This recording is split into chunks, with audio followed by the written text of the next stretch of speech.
मंच पर विराजमान गुजरात के राज्यपाल श्री आचार्य देवव्रत जी, मुख्यमंत्री श्री विजय रूपाणी जी, केंद्रीय मंत्रिपरिषद के मेरे सहयोगी श्री प्रहलाद पटेल जी, लोकसभा में मेरे साथी सांसद श्री CR पाटिल जी, अहमदाबाद के नवनिर्वाचित मेयर श्रीमान किरीट भाई, साबरमती ट्रस्ट के ट्रस्टी श्री कार्तिकेय साराभाई और साबरमती आश्रम को समर्पित जिनका जीवन है, ऐसे आदरणीय अमृत मोदी जी, देश भर से हमारे साथ जुड़े हुए सभी महानुभाव, देवियों और सज्जनों और मेरे युवा साथियों, आज जब मैं सुबह दिल्ली से निकला तो बहुत ही अद्भुत संयोग हुआ। अमृत महोत्सव के प्रारंभ होने से पहले आज देश की राजधानी में अमृत वर्षा भी हुई और वरुण देव ने आशीर्वाद भी दिया। ये हम सभी का सौभाग्य है कि हम आजाद भारत के इस ऐतिहासिक कालखंड के साक्षी बन रहे हैं। आज दांडी यात्रा की वर्षगांठ पर हम बापू की इस कर्मस्थली पर इतिहास बनते भी देख रहे हैं और इतिहास का हिस्सा भी बन रहे हैं। आज आजादी के अमृत महोत्सव का प्रारंभ हो रहा है, पहला दिन है। अमृत महोत्सव 15 अगस्त 2022 से 75 सप्ताह पूर्व आज प्रारंभ हुआ है और 15 अगस्त 2023 तक चलेगा। हमारे यहां मान्यता है कि जब कभी ऐसा अवसर आता है तब सारे तीर्थों का एक साथ संगम हो जाता है। आज एक राष्ट्र के रूप में भारत के लिए भी ऐसा ही पवित्र अवसर है। आज हमारे स्वाधीनता संग्राम के कितने ही पुण्य तीर्थ, कितने ही पवित्र केंद्र साबरमती आश्रम से जुड़े रहे हैं। स्वाधीनता संग्राम की पराकाष्ठा को प्रणाम करने वाली अंडमान की सेल्यूलर जेल, अरुणाचल प्रदेश से एंग्लो इंडियन वॉर की गवाह केकर मॉर्निंग की भूमि, मुंबई का अगस्त क्रांति मैदान, पंजाब का जलियांवाला बाग, उत्तर प्रदेश का मेरठ, काकोरी और झांसी, देश भर में ऐसे कितने ही स्थान पर आज एक साथ इस अमृत महोत्सव का श्री गणेश हो रहा है। ऐसा लग रहा है जैसे आजादी के असंख्य संघर्ष, असंख्य बलिदानों का और असंख्य तपस्याओं की ऊर्जा पूरे भारत में एक साथ पुनर्जागृत हो रही है। मैं इस पुण्य अवसर पर बापू के चरणों में अपने श्रद्धा सुमन अर्पित करता हूं। मैं देश के स्वाधीनता संग्राम में अपने आप को आहूत करने वाले, देश को नेतृत्व देने वाली सभी महान विभूतियों के चरणों में आदरपूर्वक नमन करता हूं, उनका कोटि कोटि वंदन करता हूं। मैं उन सभी वीर जवानों को भी नमन करता हूं जिन्होंने आजादी के बाद भी राष्ट्र रक्षा की परंपरा को जीवित रखा, देश की रक्षा के लिए सर्वोच्च बलिदान दिए, शहीद हो गए। जिन पुण्य आत्माओं ने आजाद भारत के पुनर्निर्माण में प्रगति की एक एक ईंट रखी, 75 वर्ष में देश को यहां तक लाए, मैं उन सभी के चरणों में भी अपना प्रणाम करता हूं।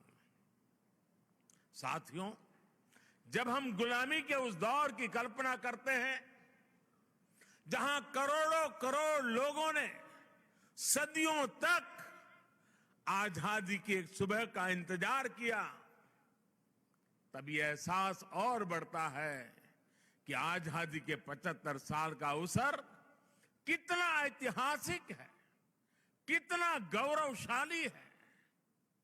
इस पर्व में शाश्वत भारत की परंपरा भी है, स्वाधीनता संग्राम की परछाई भी है और आजाद भारत के गौरवान्वित करने वाली प्रगति भी है। इसलिए अभी आपके सामने जो प्रेजेंटेशन रखा गया, उसमें अमृत महोत्सव के 5 स्तंभों पर विशेष जोर दिया गया है। Freedom struggle, ideas eight 75, achievements at 75, actions at 75 और resolves at 75। ये पांचों स्तंभ आजादी की लड़ाई के साथ साथ आजाद भारत के सपनों और कर्तव्यों को देश के सामने रखकर आगे बढ़ने की प्रेरणा देंगे।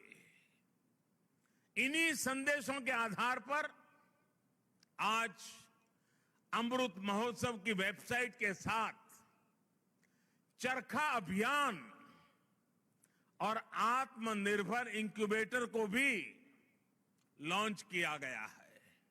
भाइयों और बहनों, इतिहास साक्षी है कि किसी राष्ट्र का गौरव तभी जागृत रहता है जब वो अपने स्वाभिमान और बलिदान की परंपराओं को अगली पीढ़ी को भी सिखाता है, संस्कारित करता है, उन्हें इसके लिए निरंतर प्रेरित करता है।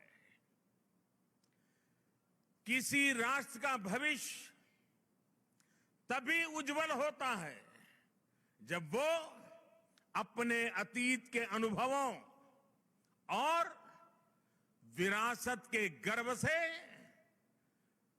पल पल जुड़ा रहता है। फिर भारत के पास तो गर्व करने के लिए अथाह भंडार है, समृद्ध इतिहास है, चेतनामय सांस्कृतिक विरासत है। इसलिए आजादी के 75 साल का यह अवसर एक अमृत की तरह वर्तमान पीढ़ी को प्राप्त होगा। एक ऐसा अमृत जो हमें प्रतिपल देश के लिए जीने, देश के लिए कुछ करने के लिए प्रेरित करेगा।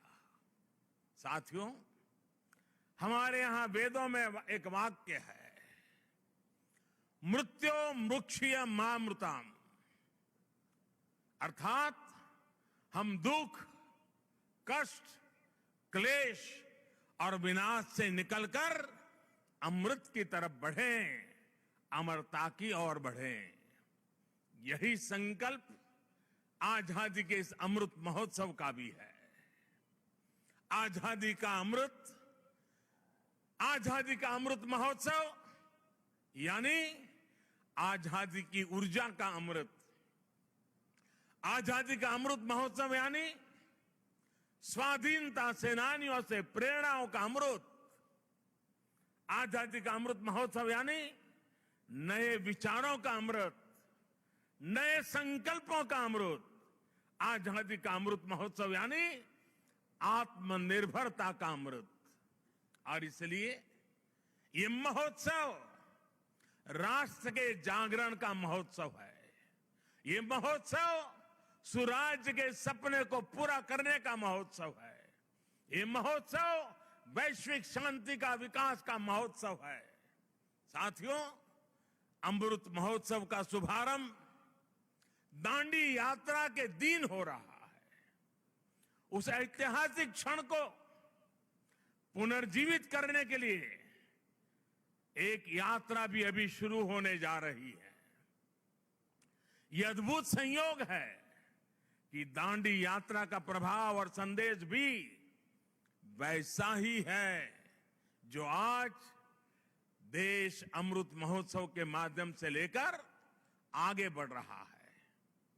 गांधी जी की इस एक यात्रा ने आजादी के संघर्ष को एक नई प्रेरणा के साथ जन जन से जोड़ दिया था। इस एक यात्रा ने अपनी आजादी को लेकर भारत के नजरिए को पूरी दुनिया तक पहुंचा दिया था। ऐसा ऐतिहासिक और ऐसा इसलिए क्योंकि बापू की दांडी यात्रा में आजादी के आग्रह के साथ साथ भारत के स्वभाव और भारत के संस्कारों का भी समावेश था। हमारे यहां नमक को कभी उसकी कीमत से नहीं आंका गया। हमारे यहां नमक का मतलब है ईमानदारी। हमारे यहां नमक का मतलब है विश्वास। हमारे यहां नमक का मतलब है वफादारी। हम आज भी कहते हैं कि हमने देश का नमक खाया है। ऐसा इसलिए नहीं क्योंकि नमक कोई बहुत कीमती चीज है। ऐसा इसलिए क्योंकि नमक हमारे यहां श्रम और समानता का प्रतीक है। उस दौर में नमक भारत की आत्मनिर्भरता का एक प्रतीक था। अंग्रेजों ने भारत के मूल्यों के साथ साथ इस आत्मनिर्भरता पर भी चोट की। भारत के लोगों को इंग्लैंड से आने वाले नमक पर निर्भर हो जाना पड़े। गांधी जी ने देश के उस पुराने दर्द को समझा, जन जन से जुड़ी उस नब्ज को पकड़ा और देखते ही देखते ये आंदोलन हर एक भारतीय का आंदोलन बन गया, हर एक भारतीय का संकल्प बन गया। साथियों, इसी तरह आजादी की लड़ाई में अलग अलग संग्रामों, अलग अलग घटनाओं की भी अपनी प्रेरणाएं हैं, अपने संदेश हैं, जिन्हें आज का भारत आत्मसात कर आगे बढ़ सकता है। 1857 का स्वातंत्र संग्राम, महात्मा गांधी का विदेश से लौटना, देश को सत्याग्रह की ताकत फिर याद दिलाना, लोकमान्य तिलक का पूर्ण स्वराज का आह्वान, नेताजी सुभाष चंद्र बोस के नेतृत्व में आजाद हिंद फौज का दिल्ली मार्च, दिल्ली चलो, ये नारा आज भी हिंदुस्तान भूल नहीं सकता है। 1942 का अविस्मरणीय आंदोलन, अंग्रेजों भारत छोड़ो का वो उद्घोष, ऐसे कितने ही अनगिनत पड़ाव जिनसे हम प्रेरणा लेते हैं, ऊर्जा लेते हैं। ऐसे कितने ही हुतात्मा सेनानी हैं जिनके प्रति देश हर रोज अपनी कृतज्ञता व्यक्त करता है।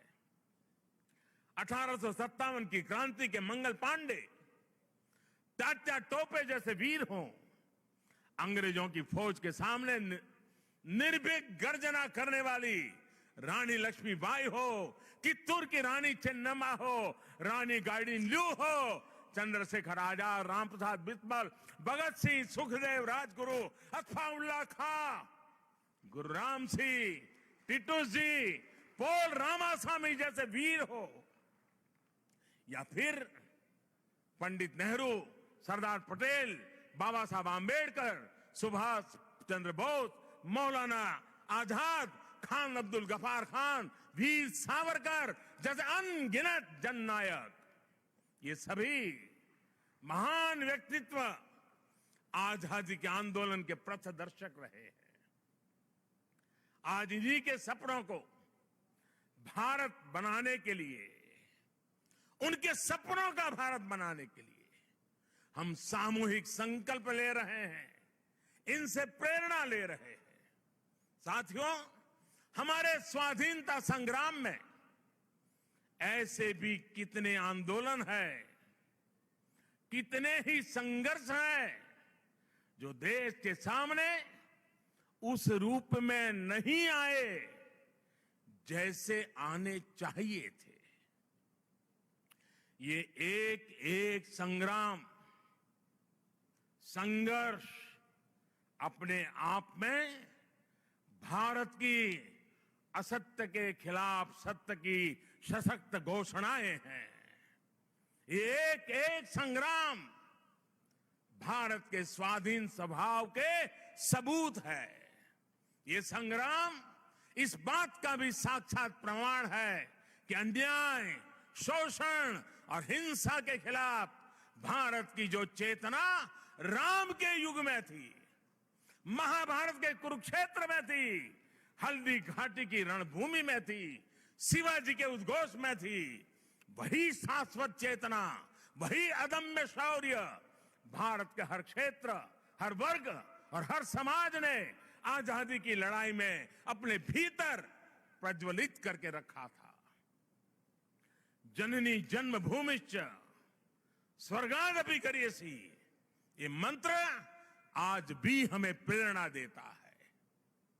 आप देखिए हमारे इस इतिहास को, कोल आंदोलन हो या हो संघर्ष, खासी आंदोलन हो या संथाल क्रांति, कछोहा कछार नागा संघर्ष हो या कूका आंदोलन, भील आंदोलन हो या मुंडा क्रांति, सन्यासी आंदोलन हो या रमोसी संघर्ष, कित्तूर आंदोलन, त्रावणकोर आंदोलन, बारडोली सत्याग्रह, चंपारण सत्याग्रह, संबलपुर संघर्ष, चुआर संघर्ष, बुंदेल संघर्ष, ऐसे कितने ही संघर्ष और आंदोलनों ने देश के हर भूभाग को, हर कालखंड में आजादी की ज्योति से प्रज्वलित रखा। इस दौरान हमारी सिख गुरु परंपरा ने देश की संस्कृति, अपने रीति रिवाज की रक्षा के लिए हमें नई ऊर्जा दी, प्रेरणा दी, त्याग और बलिदान का रास्ता दिखाया। और इसका एक और अहम पक्ष है जो हमें बार बार याद करना चाहिए। साथियों, आजादी के आंदोलन की इस ज्योति को निरंतर जागृत करने का काम पूरब, पश्चिम, उत्तर, दक्षिण, हर दिशा में, हर क्षेत्र में हमारे संतों ने, महंतों ने, आचार्यों ने, भगवतों ने निरंतर किया था। एक प्रकार से भक्ति आंदोलन ने राष्ट्रव्यापी स्वाधीनता आंदोलन की पीठिका तैयार की थी। पूर्व में चैतन्य महाप्रभु, रामकृष्ण परमहंस, श्रीमद शंकर देव जैसे संतों के विचारों ने समाज को दिशा दी, अपने लक्ष्य पर केंद्रित रखा। पश्चिम में मीराबाई, एकनाथ, तुकाराम, रामदास, नरसिंह मेहता हुए।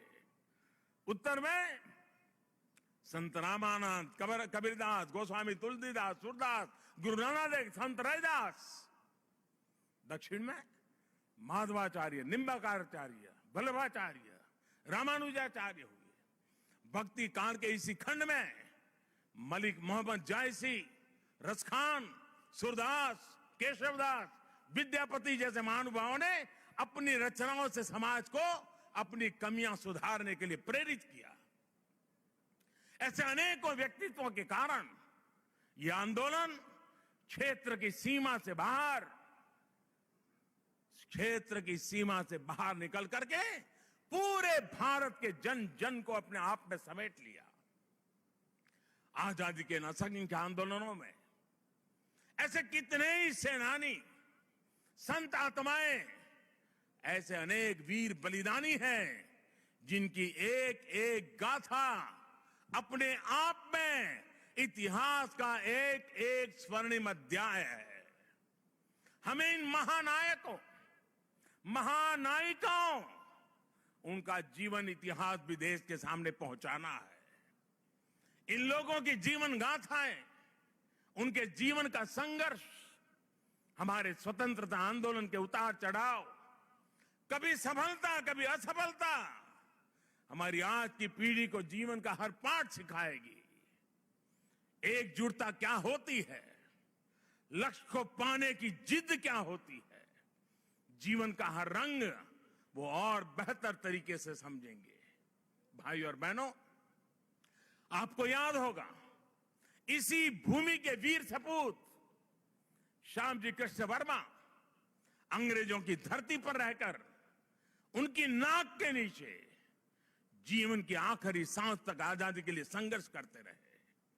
लेकिन उनकी अस्थियां 7 दशकों तक इंतजार करती रहीं कि कब उन्हें भारत माता की गोद नसीब होगी। आखिरकार 2003 में विदेश से श्यामजी कृष्ण वर्मा की अस्थियां मैं अपने कंधे पर उठा करके ले आया था। ऐसे कितने ही सेनानी हैं, देश पर अपना सब कुछ समर्पित कर देने वाले लोग हैं। देश के कोने कोने से कितने ही दलित, आदिवासी, महिलाएं और युवा हैं जिन्होंने असंख्य तप और त्याग किए।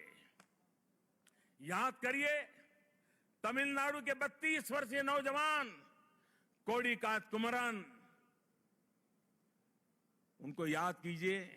अंग्रेजों ने उस नौजवान को सिर में गोली मार दी, लेकिन उन्होंने मरते हुए भी देश के झंडे को जमीन में नहीं गिरने दिया।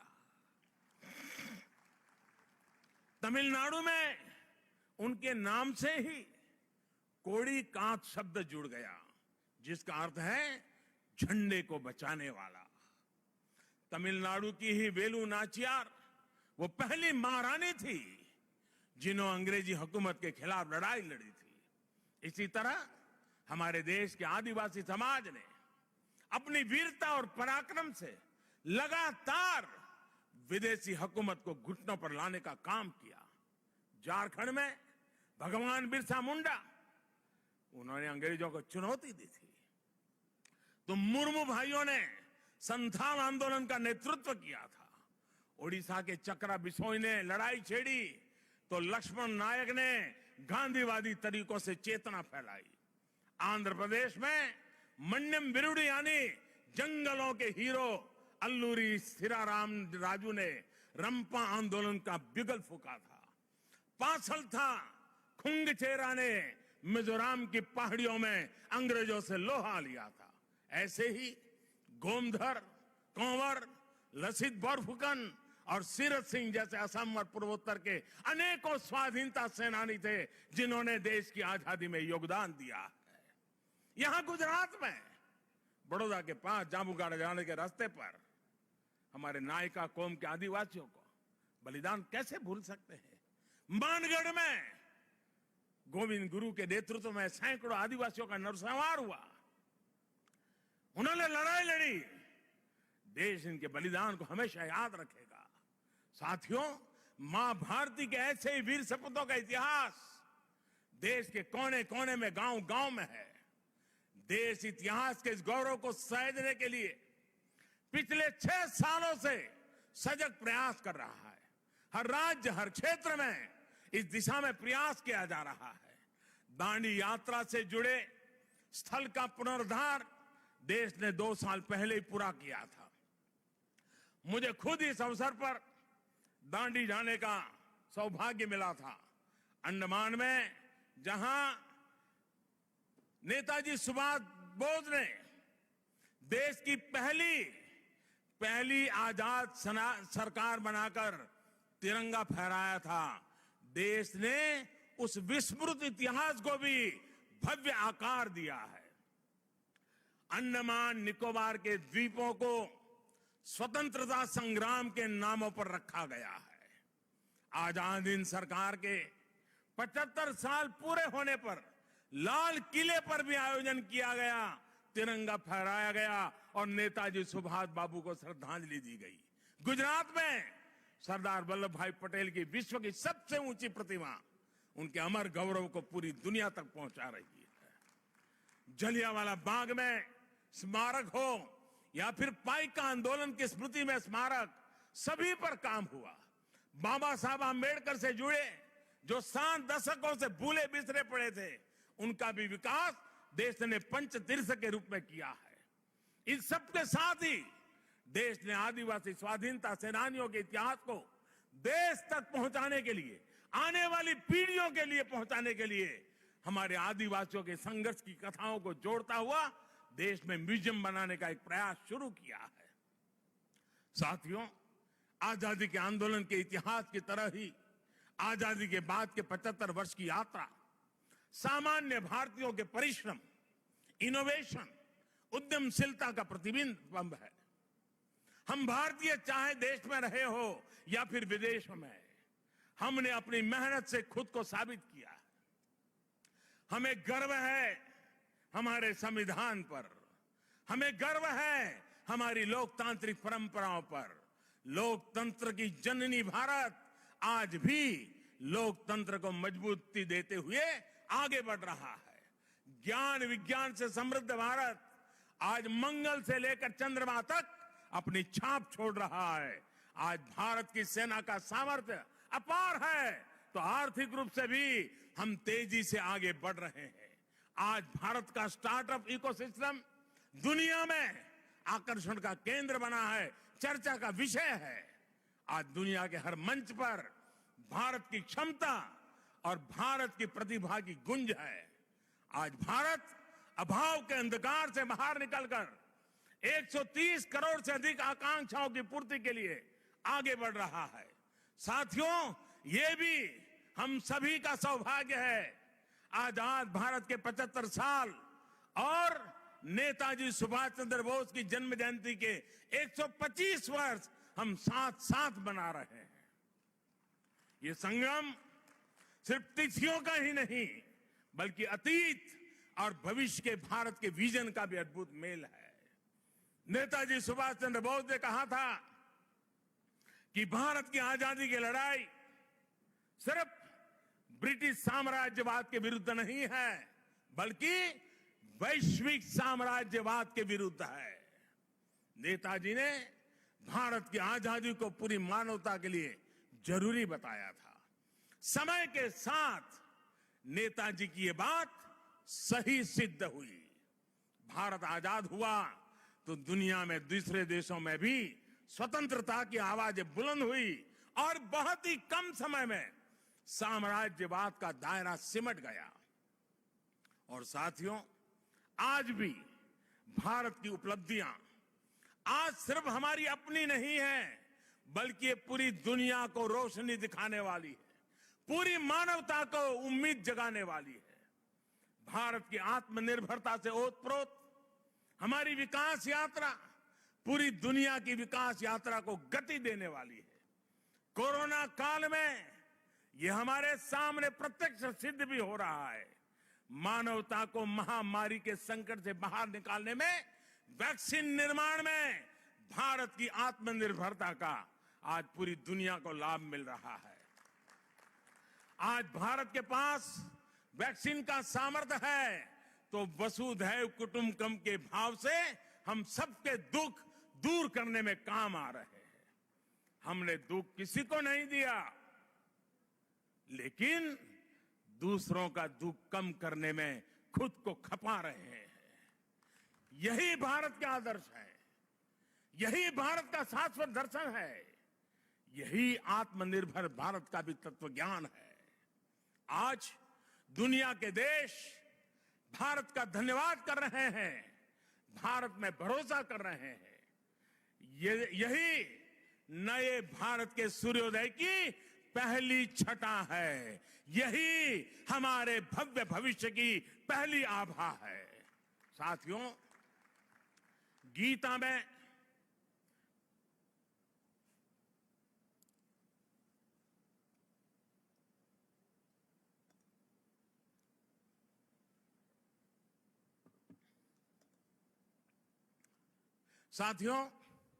गीता में भगवान श्री कृष्ण ने कहा है, सम दुख सुखम धीरम सह, सम दुख सुखम धीरम सह अमृतत्वाय कल्पते।